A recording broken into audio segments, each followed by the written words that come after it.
সকাল সকাল দেখলাম যে আবহাওয়াটা খুবই সুন্দর। তো এই তো সকাল সকাল ঘুম ভাঙছে, বাবা মেয়ে ঘুমাচ্ছে। ঘুম থেকে উঠতে আজকে একটা এমন একটা জিনিস দেখলাম যে আমার পুরো বিছনাটা ভিজা। দুই বাবা মেয়ে রাত্রে ফিটার গুলো সব ফালাইছে। তো এই তো বারান্দায় ঢুকলাম, আগে দেখলাম গাছ। আমার ঘুম থেকে উঠে একটা কাজ, আমার গাছ দেখা। তো গাছগুলো দেখলাম, দেখে কিছু গাছে ময়লা ধরছে। তো এই তো টমেটো আনছি, কম দামে পাইয়ে সস্তা, তাই বস্তা বললাম।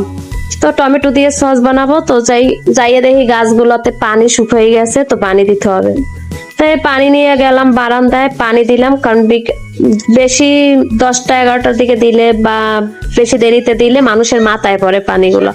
তো এই গাছগুলোতে পানি দিয়া তাকাইয়ে দেখতেছি এখনো মানুষজন গার্মেন্টসে যাচ্ছে, তার মানে বেশি বেলা হয় নাই।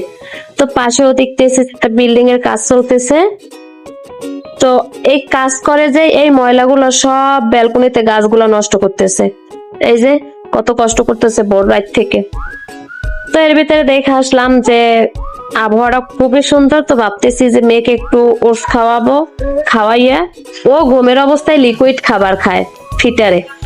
তো ওষুধ খাওয়াইতে গেলে যুদ্ধ লাগে। তো খাওয়াইয়া আমি গাছে পানি দিলাম, এরপরে ওষুধ খাওয়াইতেছি। সে ঘুমাইয়া বুঝতেছে যে ওষুধ খাওয়াচ্ছে। যাই হোক, খাওয়াইতে আর পারি নাই। এর ভিতরে দেখে আবার বৃষ্টি নামতেছে, লোকজনে ঢালাই করতেছে বৃষ্টির ভিতরও।